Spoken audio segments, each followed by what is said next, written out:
Hello, and welcome to the Hybrid School Builders Podcast. I am your host, Rebecca Foley, and I am so glad you are joining me today. I am a fellow grassroots founder who is hoping to make your journey toward founding a sustainable hybrid school a little bit easier. If you are dreaming of starting a hybrid school, or perhaps you've already gotten started, you are in the right place. Join me as we dive into real stories, practical tips, and hard-won lessons that I have learned to help you launch and grow your program with confidence. Remember, building a hybrid school is not just about creating a business or creating jobs. It's not even about just serving the children who attend the program. It's literally about reshaping the landscape of education. And we can do that one community, one entrepreneur, and one program at a time.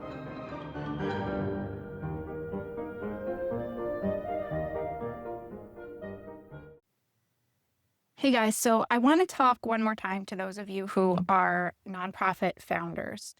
It's so important that you understand what your board is supposed to do and what they're not supposed to do, and that you get started on the right foot. Really, the board holds the legal responsibility for several things for a nonprofit. What I'm talking about is the board is supposed to be governing. Just by definition of a nonprofit, it is governed by a board. Not run by a board operationally, but governed by a board. This is why it's so different from an LLC or a for-profit corporation, which exists for profit, stockholders' profit, the business owner's profit. It's a tax designation. It's an IRS designation to be a 501c3. I will point out that you can be a nonprofit entity with your state before you get your 501c3 status from the IRS. But in either case, nonprofit means it's not for the profit of any particular person, which means that it needs to be governed by people who don't have a conflict of interest. They're not benefiting, okay? That's legally what it is.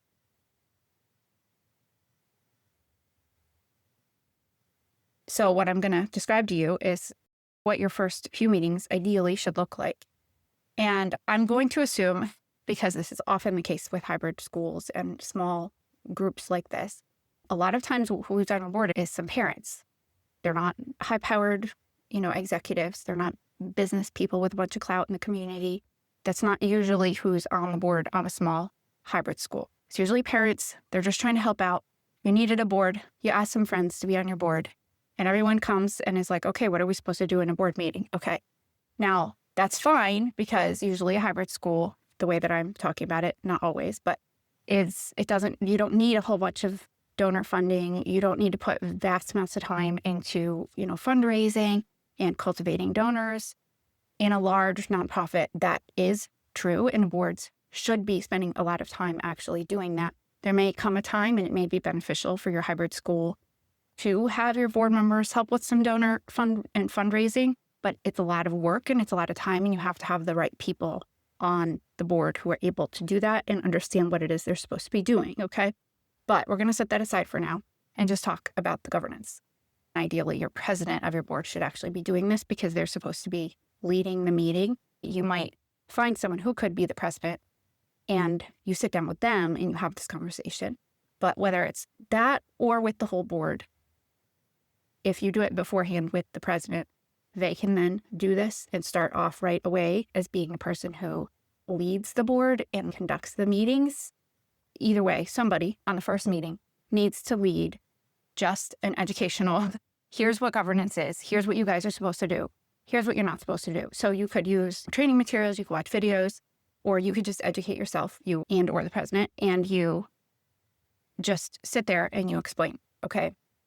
Have some handouts, have some examples, explain them what they're supposed to do. Then you would proceed to appoint your officers and then look at your mission statement, which is going to go into your bylaws, and also look at your bylaws. That might take 2 meetings, maybe even 3.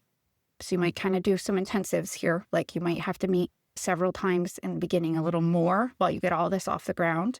And you won't have to meet as often later once you get like the setup going. You have your sample bylaws. You have a template for what your bylaws look like. Maybe you've even made notes on suggestions or filled out an example of what you think might work, just so you're not building from scratch. I always say don't build anything from scratch in a board meeting because it will take forever, all right? And you talk about who's going to be the officers and hopefully actually appoint them. Okay, those 3 positions. Now, if you're really efficient, you can do those 3 things in one meeting. Probably going to take you more like 2, several hours, depending on how involved everybody is, how much you have prepared ahead of time. It is good to have the board members asking questions and really understanding and giving input into things and not just looking at something that's already been prepared and saying, okay, yeah, let's do it that way. And they've barely looked at it. What can happen is that later on, if you get a new member or you get people who get a little more educated and they get a little more involved, then they have an opinion about something and then they go back and they want to change something and it was already in there. It just didn't really get discussed. Now, your bylaws can be changed. They can be voted to be changed later. So that's okay. It's just, I think, better if you really just take a bit of time to understand what is in them. So part of the education is going to be saying that the president is going to be conducting the meetings. We're going to make sure we start on time. We're going to make sure we end on time. This is how long our meetings are going to be. They need to be prepared when they show up. They need to participate. And you also, on the other end, you might have someone who dominates a meeting. You might have someone who talks too much. You might have someone who, worst case scenario, is overbearing or intimidating or something. It's the board's president's job from the very beginning to everyone needs to know that they're the ones who keep order in the meeting. And this is also a great time to put out a kind of a code of conduct and expected behaviors for your board from the beginning. And then do this every time you get new board members. At least give it to them, have them sign it. Okay, so you're talking about all of these expectations from the beginning, even if they're like your 3 best friends. Okay, it doesn't matter. You just write it down because in the future, members are going to change. You need to have this written down. How they're expected to behave, how board meetings are going to be conducted, what the president is doing as far as how they're conducting the meetings and keeping order, the fact that there should be a vote. When you're discussing things, it's surprisingly easy to discuss something for 45 minutes and then fade off in the conversation feeling like, okay, I think we decided, or maybe we didn't quite decide, and never actually take a vote. You need to have someone say, okay, so do we table this for later? Doesn't look like we have enough information. I'm voting that we table this for later. Okay, yes, I agree. Everybody in favor say aye. Everybody says aye. Secretary writes it down. All right. That way, the next time you meet, okay, we didn't actually resolve this issue. I'm going to motion that we set up a finance committee with, so-and-so, our treasurer. Bob is volunteering to be the head of the finance committee. He's our treasurer. And we're going to set up a finance committee that meets every other month to review the budget and set up financial transparency policies. All in favor say, you take a vote, secretary writes it down, okay? The president should be making sure that that's happening so that things are recorded. The secretary should be making sure that it's written down, right? The secretary is writing all this stuff down. That's their job. They're taking notes.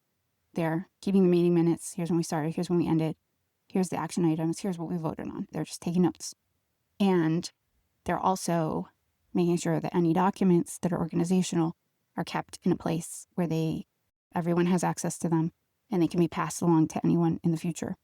So any incorporation documents, the bylaws themselves, the code of conduct for the board, all of that, the secretary is compiling. So make sure it's someone who's organized. They're compiling it all. They're putting it maybe physically in a binder is a great idea. And again, you're doing this in your first 2 meetings, okay? You're setting up all of the expectations for conduct. You're appointing your officers. You're making sure your officers know what they need to do. And then you're going to set up your bylaws and vote them in. They can be changed later if they need to be, but you do want to walk through some of those things like committees and quorums, how many people need to be present to take a vote, how often are you going to meet, what are your board terms, how long are board members expected to serve. This is also a great time. You could put this in your bylaws even, that you're going to, recruit new board members every April or something, and they're going to begin in July, and they're going to be approved by who? Are they going to be approved by the other board members? That's usually how it goes. And they have to come visit a meeting first, and then they get to join from the very first meeting. They're going to get trained. They're going to have someone, president probably, sit down, go over the bylaws with them, anybody new, every single time, have them go through the training, have them understand the expectations, and it just happens every year. You're going to set up a calendar. These are the things that need to happen. Super important. from the beginning. So we talked about educating the board from the beginning, setting up the bylaws, and appointing the officers, making sure your secretary is taking notes, making sure that your president knows that it's their job to conduct the meetings and keep order. And now your other officer is the treasurer. Okay, at minimum, you need those three. The treasurer is going to be responsible for keeping an eye on the finances and the budget. The board overall should be approving planning budget every year. They should be doing that. Now, depending on what the operational staff looks like, I would say it's probably going to be the operational staff, the staff that are getting paid, who are actually going to know how money is getting spent, where more money is needed on all of that. So they may be actually building out the budget themselves and then bringing it to the treasurer. I would recommend that it gets done in a finance committee meeting. At least a skeletal budget might be built by the operations. They come to a finance committee meeting where the treasurer is. Maybe not the whole board meeting, just like the treasurer and maybe a couple other people who have some financial experience. They talk through the budget. Here's where, here's what we feel like we need a little more money. Here's where maybe we were able to pull a little more money. Here's how we're going to give our staff raises, whatever. They're going to talk through those things in that financial planning budget meeting with the finance committee. The treasurer is looking through all of that. They're asking all the right questions. You're taking time just to talk about that. Then they can come back to a board meeting and say, we had a finance committee meeting. We looked at the planning budget. Here's the things we talked about. Give a quick summary of it. If there's anything really major that you need to discuss, you can bring that to the board. But a lot of it can just be taken care of in the finance committee. The board should understand it well enough to make sure that it's stable. It makes sense. It's not relying on something unrealistic. Okay, we fell short this much money and now we need to fundraise. Well, that's okay. We can fundraise.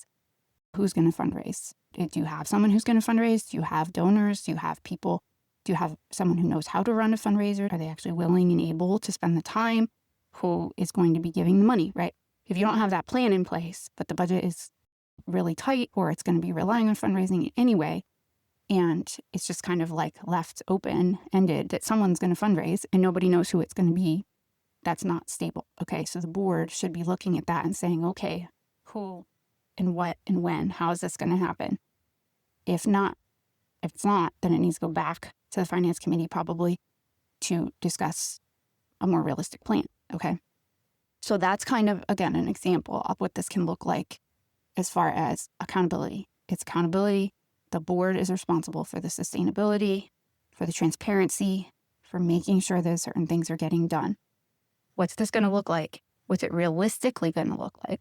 How are board members actually going to be able to oversee this? You might just have a committee that has one or two board members on it and maybe some other people who aren't on the board, maybe some people who have a specialty in a particular area. You should also always have at least one board member on these committees. We're just going to have this committee meet outside of board meetings, separate committee meetings, and they're just going to review the safety policies. In the beginning, they may actually help develop them a bit, actually go to the campus and figure out some of the safety things. It may just become a committee that meets once or twice a year and they just review. How's our escalation policy working? How's our safety? Has anything come up? Is there anything else we need to, is all of this actually happening? Are we actually having fire drills? Are we actually collecting clearances? Okay, that kind of thing, just so that transparency is in place, okay? So that was an example, but to back up, those are the kind of conversations that you ideally would think through early on so that you can put them in your bylaws, things like committees. Now, those specific policies don't necessarily go in your bylaws, but the committee would go in the bylaws, okay? That you have a committee and this is how you oversee, okay? So you want to look at a sample of bylaws in one of those first two meetings and you want to think through what kind of things the board is actually responsible for governing, for overseeing, for making sure is happening, okay? And then you want to put in however you want to handle that. I would recommend that you don't have a million little specific committees. It's usually hard to find people to serve on them. You want to discuss like how many people you have access to, how many people seem willing. A lot of times the same 2 or 3 people end up like on all the committees and that ends up wearing people out. So you might have like an internal and an external committee who just meets every 3 months, an extra meeting, and they just review some of those, the internal policies and safety policies, like anything that's related to operations, that's something that they just want to oversee to keep an eye on for accountability. Just accountability, remember that word, just accountability, making sure it's happening, checking in when it was done. And again, one board member at least on each of the committees. It might be all board members, or if you have some extra people to call on who are maybe more specialized in certain areas, you can ask them to be on the committee, but not necessarily the board. And we can have one board member who oversees and then reports back to in-board meetings and say, yes, we had this meeting, we looked over this, this, and this.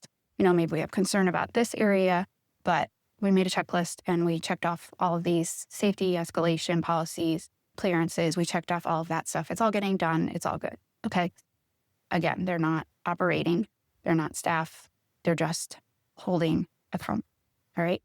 So that's one of the things that you might be discussing early on. Now, again, this is an example to back way up to the very first thing you're doing with your board before you even do any of this, officers and bylaws. You're educating them. You're saying, here's what we need to do. We need to talk about committees. Here's what you guys need to hold the operations accountable for. Safety, escalation policies, compliance with the law, and financial stability.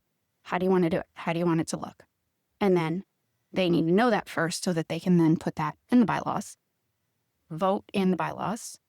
Part of your education here, by the way, should be how to actually conduct a meeting in a way that's going to make sure votes happen and everything gets recorded. All right. Okay.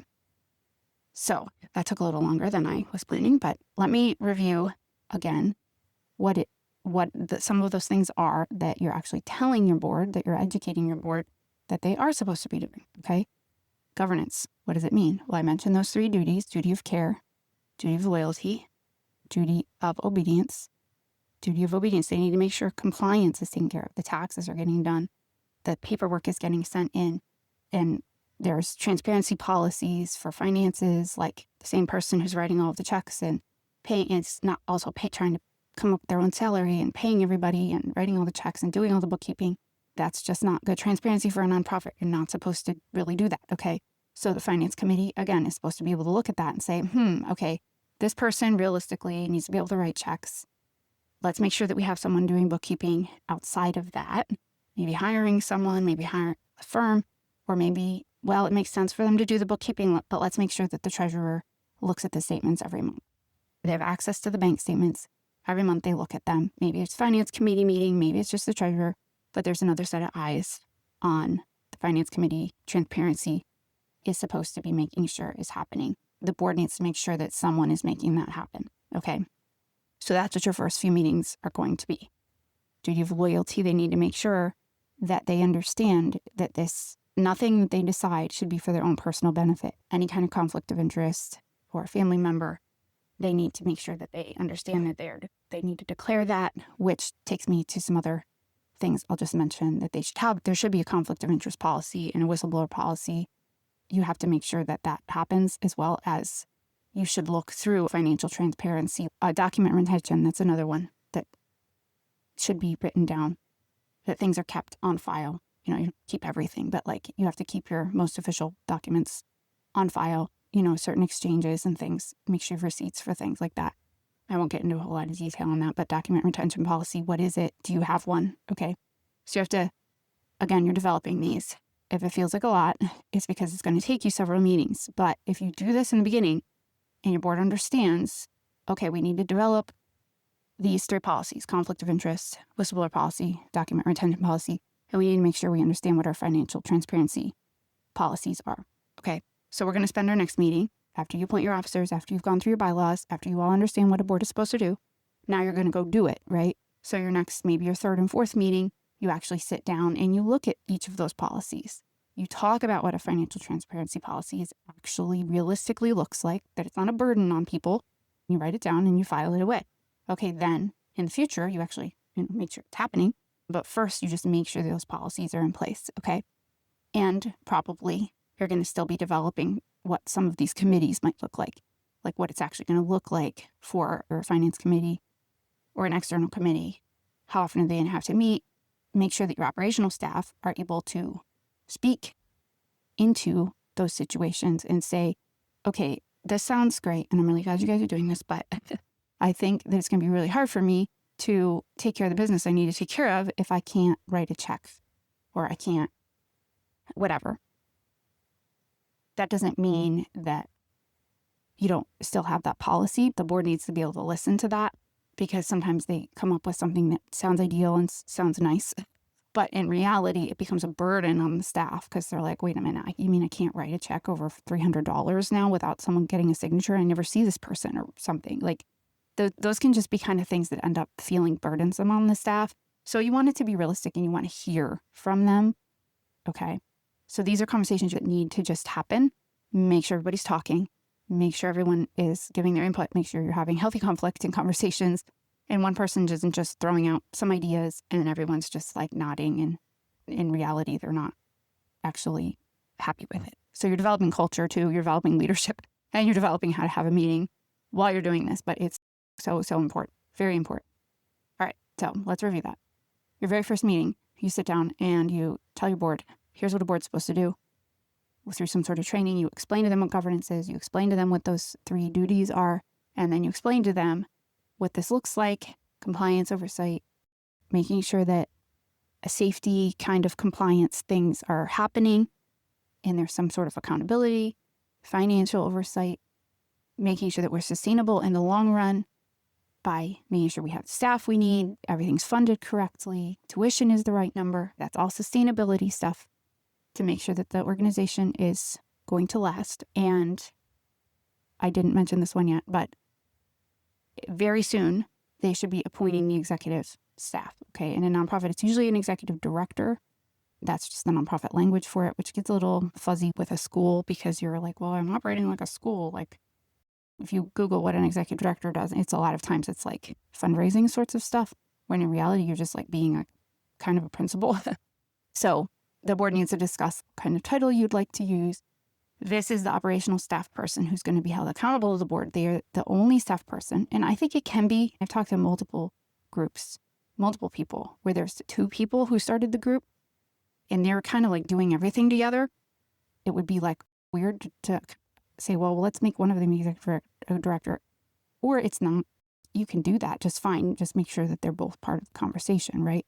But it's the staff positions that are showing up at board meetings, probably as paid non-voting members. Okay.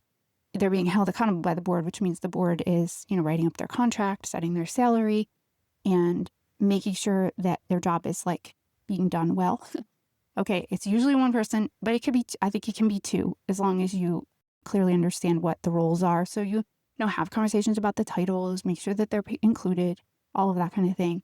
Again, that's good culture. It's good communication to do that. And make sure they understand what their responsibilities are, what their areas of authority are. I could do a whole podcast on responsibility and authority, but giving someone a responsibility, but then giving them no authority is highly frustrating. Okay. So if you have someone who's responsible for some huge amount of, whether it's like hiring teachers, or it's like making sure the taxes and bookkeeping get done, but then they don't actually have the authority to make decisions and they feel like they have to run everything by somebody else, that's very frustrating and very inefficient. So you have to make sure that they understand, you're trusted. Here's your job. Here's what you are responsible for. And we trust you to go do it. We're just going to have these accountability measures in place going forward to support you, and just to make sure that the organization is being taken care of. And should anything happen to one of you, what if somebody moves away? What if one of your founders, you poured your heart and soul into this, but then you have to move away for some reason? The board needs to know what that person did, make sure they're getting paid well enough, then go hire someone else who's qualified and actually know what it is that they did and hold that person accountable. Because if you hire someone maybe from the outside, they're not the founder, they didn't create this, but maybe they're highly qualified, hopefully, if the board's hiring them to be the new, director or whatever. They need to know, okay, here's the job we're hiring you for. Here's what you're responsible for. Here's what your authority is. Here's how we're going to hold you accountable. Every year, maybe the board officers have a meeting with the person, maybe do a self-review. Maybe you get some, 360 sort of review from the staff and board members. And, we just review that every year. What are your areas you need support on? What are some areas you feel like you could work better on? How can we support you in that? That sort of thing happens every year. That's what they're doing with that director position answers to them, 1 or 2 people probably. They need to be able to do that if the person leaves. So I think it's very helpful sometimes to separate the position from the person long enough. This isn't to be like, oh, you're replaceable. This is just for the sustainability of the organization.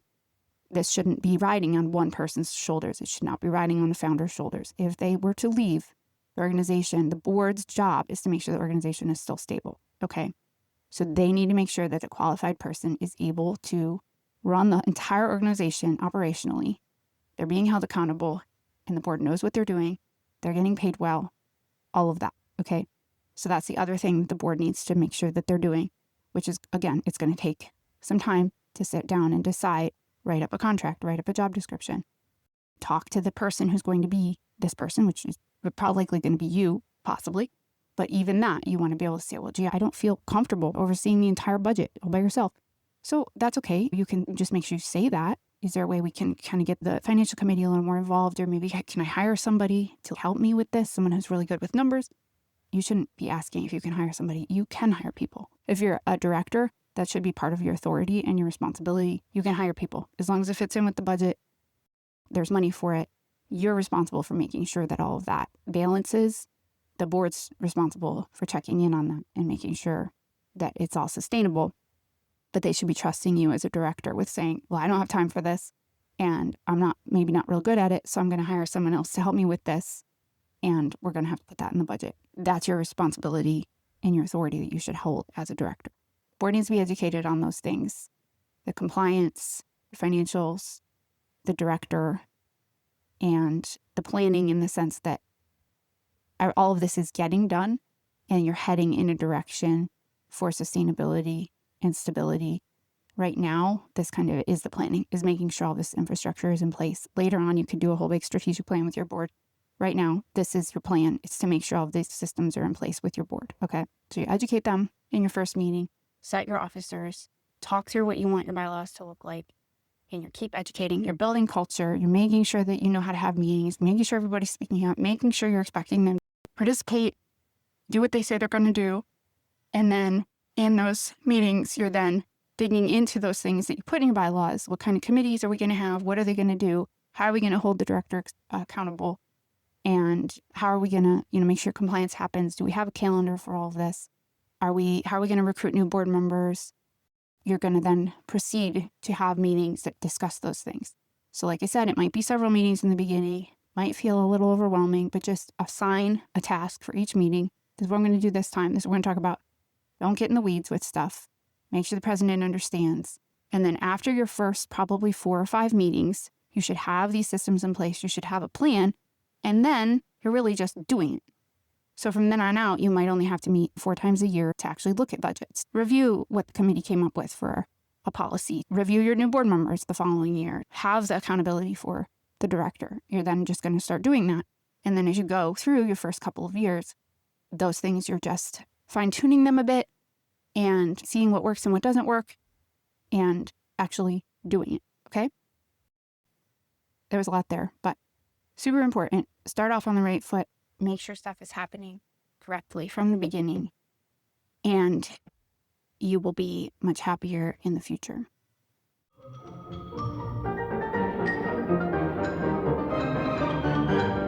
Thanks so much for listening today. Don't forget to subscribe and make sure you check out the resources I am developing at startahybridSchool.com. Send me an email anytime. I would love to hear from you. Until next time.